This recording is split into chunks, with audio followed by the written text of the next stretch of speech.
my answer? Well, God's giving Habakkuk an answer, and here's what he tells him.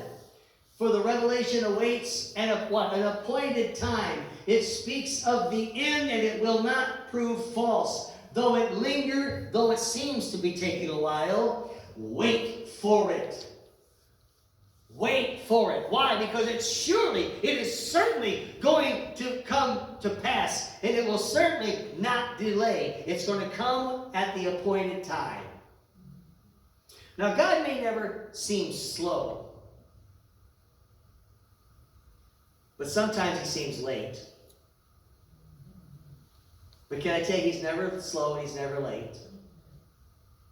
He never delays in order to hurt us. Did you hear what I just said? Yes. Do you remember what happened with Jesus at the death of Lazarus? If you had just been here, he was delayed for a few days before he got there. If you had just been here, he would not have died.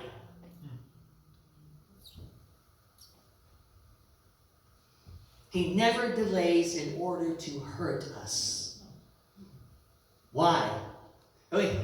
Because he's an on-time God. Well, yes, he is. He's an on-time God. Yes, he is. He's always on time. Have you ever noticed that how when you are praying for something really big, that it seems like that answer takes forever for it to come? And when I'm really concerned about something, it seems like I have to wait, and I have to wait, and I have to wait, and I'm waiting, and I'm waiting, and I'm waiting, and some of you say, I wish you'd finish that sentence. I'm waiting. Finally, I give up. I give up on waiting. And then 3 days later, 3 days after I have kind of slid into this agnosticism and despair, and I'm saying to myself, where is God?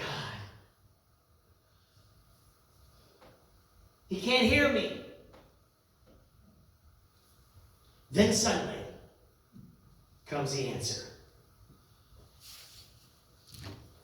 Why does it happen like that? Is it only me?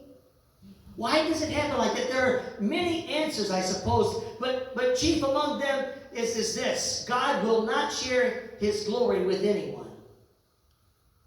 And sometimes he delays his answer so that we can't say later, well, it was my faith that made all the difference. Oh, nobody here's been guilty of that. Sometimes he delays the answer. His answers in his own time and his own way, so that we can end up saying, to God alone be the glory.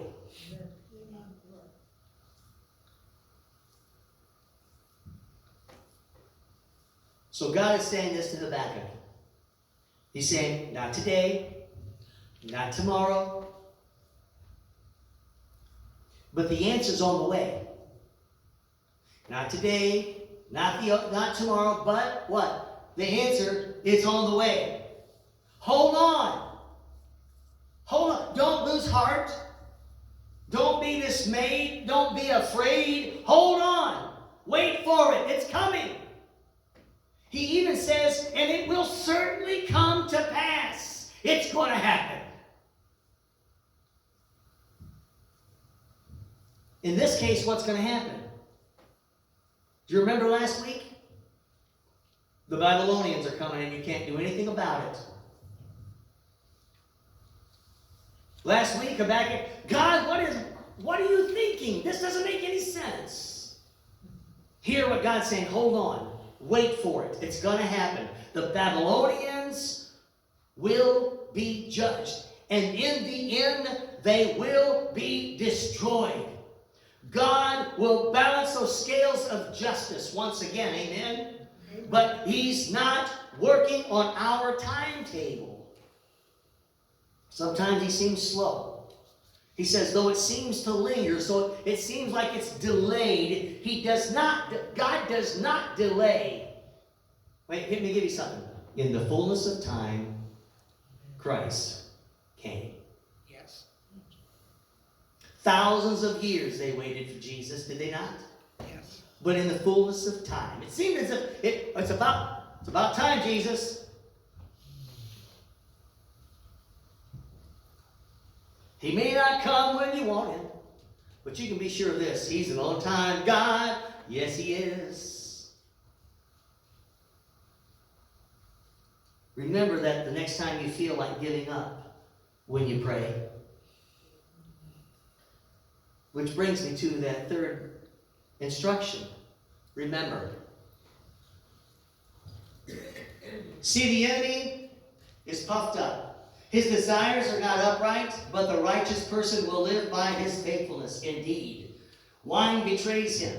He is arrogant and never at rest, because he is greedy as the grave, and like death is never satisfied.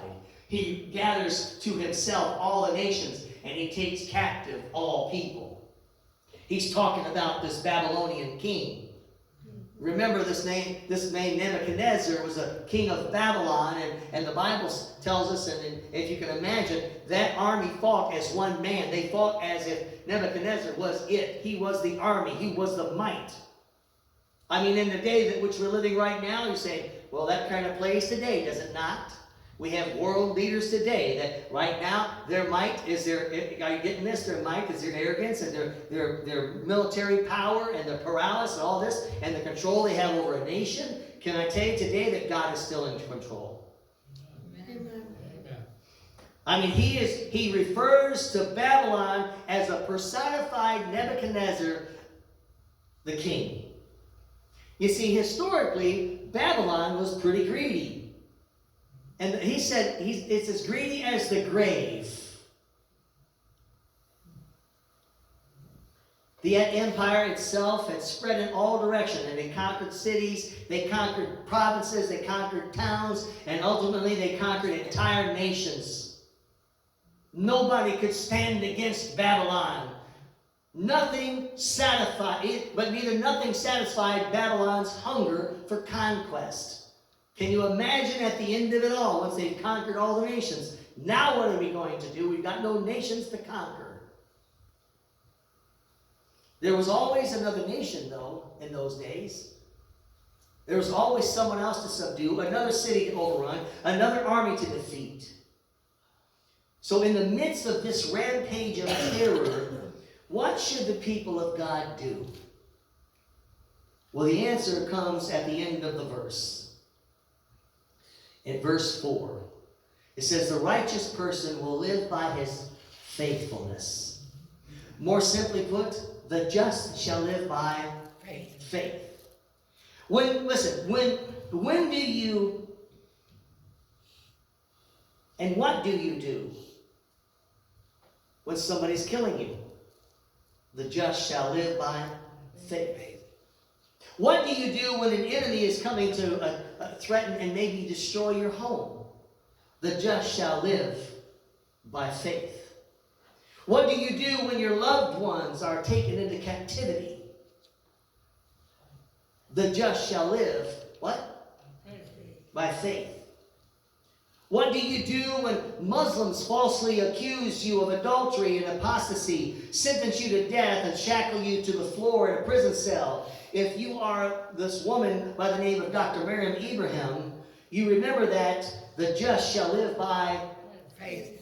And you refuse to renounce Jesus. Yes. Amen. I mean, this little phrase is kind of tucked away here at the end of the verse. And it's just kind of, there it is. It's hanging out on the end. It's almost an aside. It seems like an aside point, an afterthought. But for the Apostle Paul, it became the hallmark for the Christian gospel.